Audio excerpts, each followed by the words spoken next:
जय श्री कृष्णा। राधे राधे। आज आप लोग सुनेंगे कृष्ण जन्माष्टमी व्रत की कथा।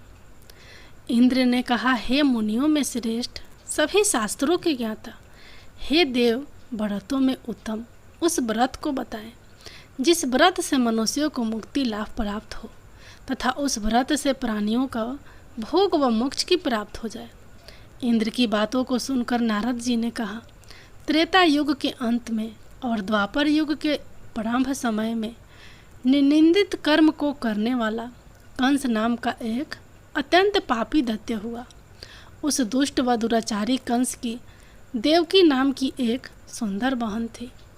देवकी के गर्भ से उत्पन्न 8वां पुत्र कंस का वध करेगा। नारद जी की बातें सुनकर इंद्र ने कहा, उस दुराचारी कंस की कथा का विस्तार पूर्वक वर्णन कीजिए। क्या यह संभव है कि देवकी के गर्भ से उत्पन्न 8वां पुत्र अपने मामा कंस की हत्या करेगा?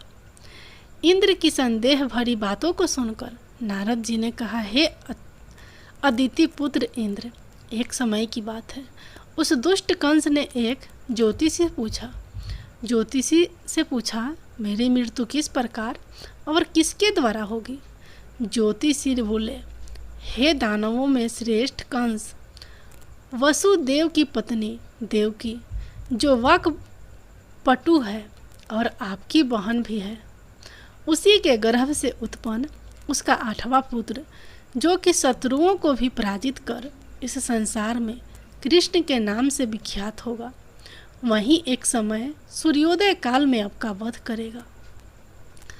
ज्योतिषी के बातों को सुनकर कंस ने कहा, हे देवराज, अब आप यह बताएं कि देवकी का 8वां पुत्र किस मास में किस दिन मेरा वध करेगा? ज्योतिषी बोले, हे महाराज, माघ मास की शुक्ल पक्ष की तिथि को 16 कलाओं से पूर्ण श्री कृष्ण से आपका युद्ध होगा। उसी युद्ध में वे आपका वध करेंगे। इसलिए हे महाराज, आप अपनी रक्षा यत्न पूर्वक करें। इतना बताने के पश्चात नारद जी ने इंद्र से कहा, ज्योतिषी द्वारा बताए गए समय पर ही कंस की मृत्यु कृष्ण के हाथ निसंदेह होगी। तब इंद्र ने कहा, हे मुनि, उस दुराचारी कंस की कथा का वर्णन कीजिए और बताइए कि कृष्ण का जन्म कैसे होगा तथा कंस की मृत्यु कृष्ण द्वारा किस प्रकार होगी। इंद्र की बातों को सुनकर नारद जी ने पुनः कहना प्रारंभ किया। उस दुराचारी कंस ने अपने एक द्वारपाल से कहा, मेरी इस प्राणों से प्रिय बहन की पूर्ण सुरक्षा करना। द्वारपाल ने कहा, ऐसा ही होगा। कंस के जाने के पश्चात उसकी छोटी बहन दुखित होते हुए जल लेने के बहाने घड़ा लेकर तालाब पर गई। उस तालाब के किनारे एक वृक्ष के नीचे बैठकर देवकी रोने लगी। उसी समय एक सुंदर स्त्री, जिसका नाम यशोदा था, उसने आकर देवकी से प्रिय वाणी में कहा, हे देवी, इस प्रकार तुम क्यों विलाप कर रही हो? अपने रोने का कारण मुझसे बताओ। तब दुखी देवकी ने यशोदा से कहा, हे बहन, नीच कर्मों के आसक्त दुराचारी मेरा ज्येष्ठ भ्राता कंस है। उस दुष्ट भ्राता ने मेरे कई पुत्रों का वध कर दिया। इस समय मेरे गर्भ में 8वां पुत्र है, वह इसका भी वध कर डालेगा, क्योंकि मेरे ज्येष्ठ भ्राता को यह भय है कि मेरे अष्टम पुत्र से उसकी मृत्यु अवश्य होगी। देवकी की बातें सुनकर यशोदा ने कहा, हे बहन, विलाप मत करो, मैं भी गर्भवती हूँ। यदि मुझे कन्या हुई तो तुम अपने पुत्र के बदले उस कन्या को ले लेना। इस प्रकार तुम्हारा पुत्र कंस के हाथों मारा नहीं जाएगा। तदंतर कंस ने अपने द्वारपालों से पूछा, देवकी कहाँ है? इस समय वह दिखाई नहीं दे रही है। तब द्वारपाल ने कंस से नम्र वाणी में कहा, हे महाराज, आपकी बहन जल लेने तालाब पर गई हुई है। यह सुनते ही कंस क्रोधित हो उठा और उसने द्वारपाल को उसी स्थान पर जाने को कहा जहाँ वह गई हुई है।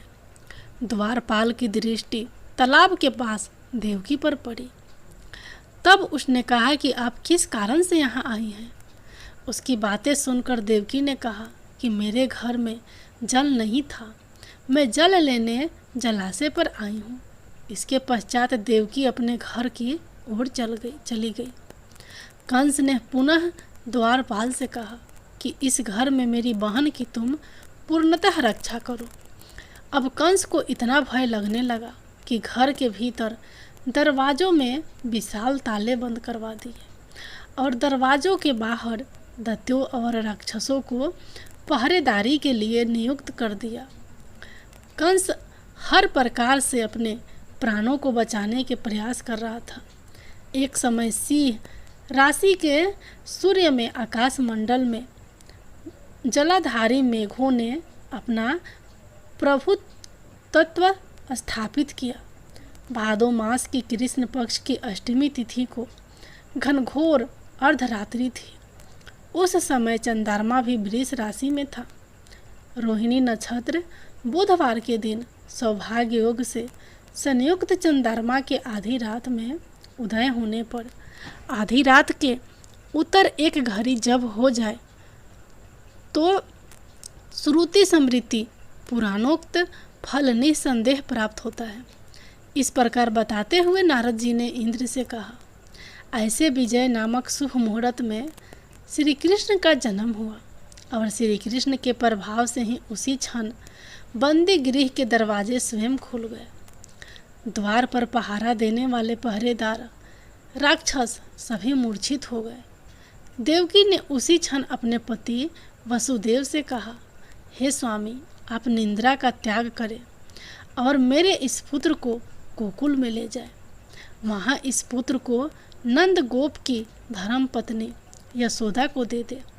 उस समय यमुना जी पूर्ण रूप से बाढ़ग्रस्त थी, किंतु जब वासुदेव जी बालक कृष्ण को सूप में लेकर यमुना जी को पार करने के लिए उतरे, उसी क्षण बालक के चरणों का स्पर्श होते ही यमुना जी अपने पूर्व स्थित रूप में आ गई। किसी प्रकार वासुदेव जी गोकुल पहुँचे और नंद के घर में प्रवेश कर उन्होंने अपना पुत्र तत्काल उन्हें दे दिया और उसके बदले में उनकी कन्या ले ली। वे तत्काल वहाँ से वापस आकर कंस के बंदी गृह में पहुँच गए। प्रातःकाल जब सभी राक्षस पहरेदार निंद्रा से जागे तो कंस ने द्वारपाल से पूछा कि अब देवकी के गर्भ से क्या हुआ, इस बात का पता लगाकर मुझे बताओ। द्वारपालों ने महाराज की आज्ञा को मानते हुए कारागार में जाकर देखा तो वहाँ देवकी की गोद में एक कन्या थी, जिसे देखकर द्वारपालों ने कंस को सूचित किया, किंतु कंस को तो उस कन्या से भय होने लगा। अतः वह स्वयं कारागार में गया और उसने देवकी की गोद से कन्या को झपट लिया और उसे एक पत्थर की चट्टान पर पटक दिया।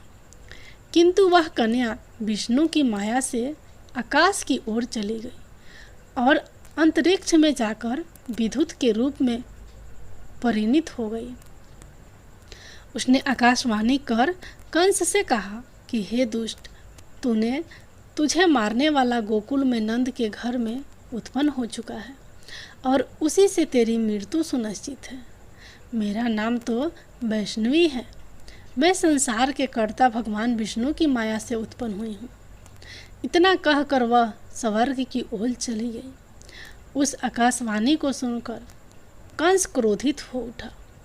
उसने नंद के घर में पूतना राक्षसी को कृष्ण का वध करने के लिए भेजा, किंतु जब वह राक्षसी कृष्ण को स्तनपान कराने लगी तो कृष्ण ने उसके स्तन से उसके प्राणों को खींच लिया और वह राक्षसी कृष्ण कृष्ण कहते हुए मृत्यु को प्राप्त हुई।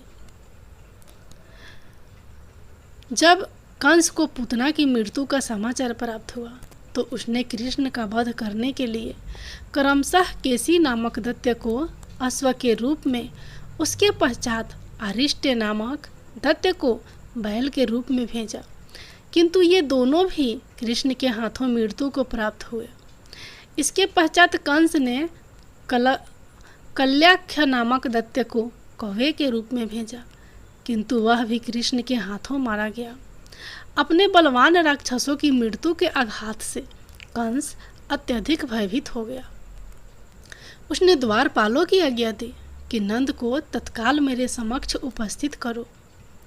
द्वारपाल नंद को लेकर जब उपस्थित हुए तब कंस ने नंद से कहा कि यदि तुम्हें अपने प्राणों को बचाना है तो पारिजात के पुष्प ले आओ। पारिजात के पुष्प ले आओ। यदि तुम नहीं ला पाए तो तुम्हारा वध निश्चित है। कंस की बातों को सुनकर नंद ने ऐसा ही होगा कहा और अपने घर की ओर चले गए। घर आकर उन्होंने संपूर्ण वृत्तांत अपनी पत्नी यशोदा को सुनाया, जिसे श्री कृष्ण भी सुन रहे थे। एक दिन श्री कृष्ण अपने मित्रों के साथ यमुना नदी के किनारे गेंद खेल रहे थे और अचानक स्वयं ने ही गेंद को यमुना में फेंक दिया। यमुना में गेंद फेंकने का मुख्य उद्देश्य यही था कि वे किसी प्रकार पराजित पुष्पों को ले आए। अतः वे कदम के वृक्ष पर चढ़कर यमुना में कूद पड़े। कृष्ण के यमुना में कूदने का समाचार श्रीधर नामक गोपाल ने यशोदा को सुनाया।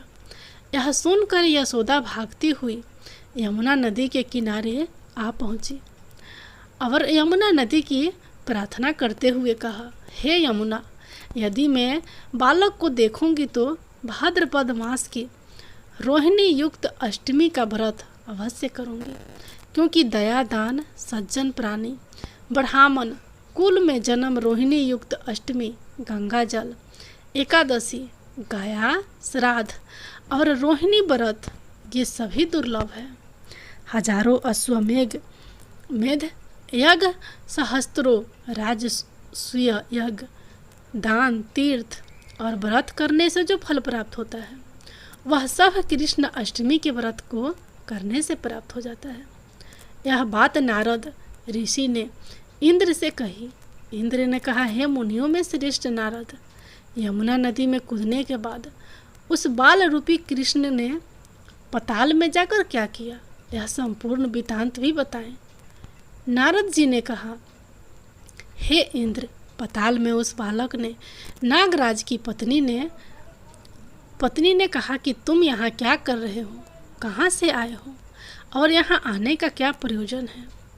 नाग पत्नी बोली, हे कृष्ण, क्या तूने धूत क्रीड़ा की है जिससे अपना समस्त धन हार गया है? यदि यह बात ठीक है तो कंकर मुकुट और मणियों का हार लेकर अपने घर में चले जाओ, क्योंकि इस समय मेरे स्वामी शयन कर रहे हैं। यदि वे उठ गए तो तुम्हारा भक्षण कर जाएंगे। नागपत्नी की बातें सुनकर कृष्ण ने कहा, हे कांते, मैं किस प्रयोजन से यहाँ आया हूँ वह वृत्तांत मैं तुम्हें बताता हूँ। समझ लो, मैं कलिये नाग के मस्तक को कंस के साथ धूत में हार चुका हूँ और वहीं लेने मैं यहाँ आया हूँ। बालक कृष्ण की इस बात को सुनकर नागपत्नी अत्यंत क्रोधित हो उठी और अपने सोए हुए पति को उठाते हुए उसने कहा, हे स्वामी, आपके घर यह शत्रु आया है, अतः आप इसका हनन कीजिए। अपनी स्वामिनी की बातों को सुनकर कलिया नाग निद्रा अवस्था से जाग पड़ा और बालक कृष्ण से युद्ध करने लगा। इस युद्ध में कृष्ण को मूर्छा आ गई। उसी मूर्छा को दूर करने के लिए उन्होंने गरुड़ का स्मरण किया। स्मरण होते ही गरुड़ वहां आ गए। श्री कृष्ण अब गरुड़ पर चढ़कर कलिया नाग से युद्ध करने लगे और उन्होंने कलिया नाग को युद्ध में पराजित कर दिया। अब कलिया नाग ने भली भांति जान लिया था कि मैं जिनसे युद्ध कर रहा हूँ वे भगवान विष्णु के अवतार श्री कृष्ण ही हैं।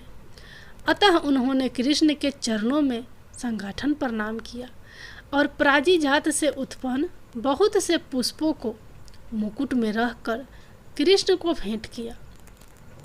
जब कृष्ण चलने को हुए तब कलिया नाग की पत्नी ने कहा, हे स्वामी, मैं कृष्ण को नहीं जान पाई। हे जनार्दन, मंत्र रहित क्रिया रहित भक्ति भाव रहित मेरी रक्षा कीजिए। हे प्रभु, मेरे स्वामी, मुझे वापस दे दे। तब श्री कृष्ण ने कहा, हे सपर्णी, दैत्यों में जो सबसे बलवान है उस कंस के सामने मैं तेरे पति को ले जाकर छोड़ दूंगा, अन्यथा तुम अपने घर को चली जाओ। अब श्री कृष्ण ने कलिया नाग के फन पर नृत्य करते हुए यमुना के ऊपर आ गए।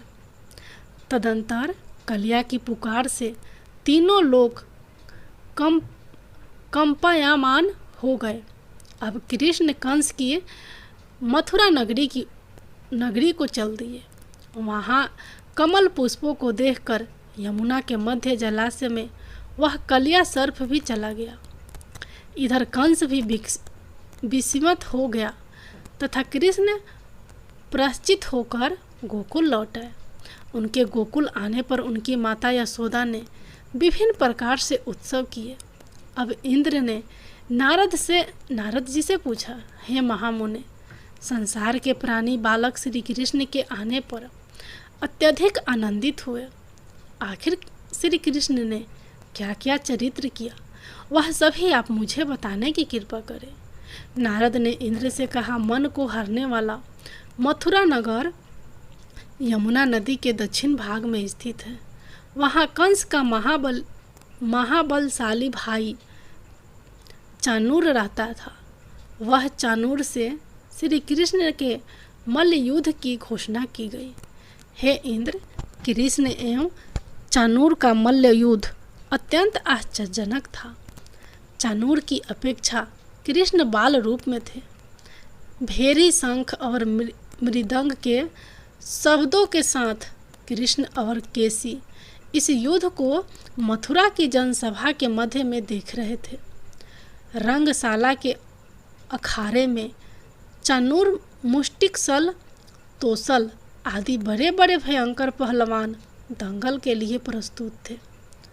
महाराज कंस अपने बड़े बड़े नागरिकों तथा मित्रों के साथ उच्च मंच पर विराजमान था। रंगशाला में प्रवेश करते ही श्री कृष्ण ने अनायास ही धनुष को अपने बाएं हाथ से उठा लिया। पलक झपकते ही सबके सामने उसकी डोरी चढ़ा दी तथा डोरी को ऐसे खींचा कि वह धनुष भयंकर शब्द करते हुए टूट गया। धनुष की रक्षा करने वाले सारे सैनिक को दोनों भाइयों ने ही मार गिराया। कुवल या पीर का वध कर श्री कृष्ण ने उसके दोनों दांतों को उखाड़ लिया और उससे महावत एवं अनेक दुष्टों का संहार किया। कुछ सैनिक भाग खड़े हुए और महाराज कंस को सारी सूचनाएं दी। तो कंस ने क्रोध से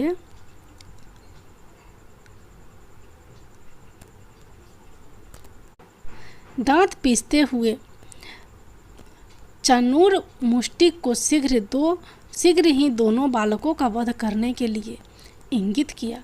इतने में श्री कृष्ण एवं बलदेव अपने अंगों पर खून के कुछ छींटे धारण किए हुए हाथी के विशाल दांतों को अपने कंधे पर धारण कर सिंह शावक की भांति मुस्कुराते हुए आखरे के समीप पहुँचे। चाणूर और मुष्टिक ने उन दोनों भाइयों को मल्ल युद्ध के लिए ललकारा। नीति विचारक श्री कृष्ण ने अपने समान आयु वाले मल्लों से लड़ने की बात कही, किंतु चाणूर ने श्री कृष्ण को और मुष्टिक ने बलराम जी को बड़े दर्प से महाराज कंस को मनोरंजन करने के लिए ललकारा। श्री कृष्ण बलराम तो ऐसा चाहते ही थे। इस प्रकार मल्ल युद्ध आरंभ हो गया। वहाँ पर बैठी हुई पूर्व स्त्रियां उस अनितिपूर्ण मल्ल युद्ध को देखकर वहाँ से उठकर चलने को उद्धत हो गई। श्री कृष्ण की रूपमाधुरी का दर्शन कर कहने लगी, अहो, सच पूछो तो ब्रजभूमि ही परम पवित्र और धन्य है। वहाँ परम पुरुषोत्तम मनुष्य के वेश में छिप कर रहते हैं देवाधिदेव महादेव शंकर और लक्ष्मी जी, जिनके चरण कमलों की पूजा करती है। वे ही प्रभु वहाँ रंग बिरंगे पुष्पों की माला धारण करुओं के पीछे पीछे सखाओं और बलराम जी के साथ बांसुरी बजाते और नाना प्रकार की क्रीड़ाएं करते हुए आनंद से विचरण करते हैं। श्री कृष्ण के इस रूपम धुरिया का आस्वादन केवल ब्रजवासियों एवं विशेषकर गोपियों के लिए ही सुलभ है। वहाँ के मयूर, सुख, सारी गौवे, बछड़े तथा नदियाँ सभी धन हैं। वे स्वच्छंद रूप से श्री कृष्ण की विधि प्रकार के मधुरियों का पान करके निहाल हो जाते हैं। अभी वे ऐसी चर्चा कर ही रही थी कि श्री कृष्ण ने चानूर और बलराम जी ने मुष्टिक को पछाड़ कर उनका वध कर दिया। तदंतर कुटसल, तोसल आदि भी मारे गए।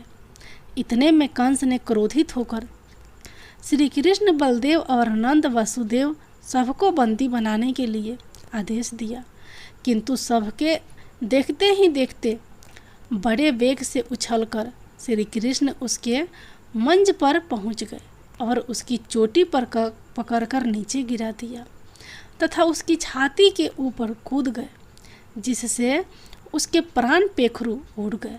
इस प्रकार सहज ही कंस मारा गया। श्री कृष्ण ने रंगशाला में अनुचरों के साथ कंस का उद्धार किया। कंस के पूजित शंकर जी इस रंग को देखकर कृत्य हो गए, इसलिए उनका नाम श्री रंगेश्वर हुआ। यह स्थान आज भी कृष्ण की इस रंगमयी लीला की पताखा फहरा रहा है। श्रीमद् भागवत के अनुसार तथा श्री विश्वनाथ चक्रवर्ती पाद के विचार से कंस का वध शिवरात्रि के दिन हुआ था, क्योंकि कंस ने अकुर को एकादशी की रात अपने घर बुलाया था तथा उससे मंत्रणा की थी। श्री कृष्ण ने अपने पैरों को चानूर के गले में फंसाकर उसका वध कर दिया। चानूर की मृत्यु के पश्चात उनका मल्ल युद्ध केसी के साथ हुआ।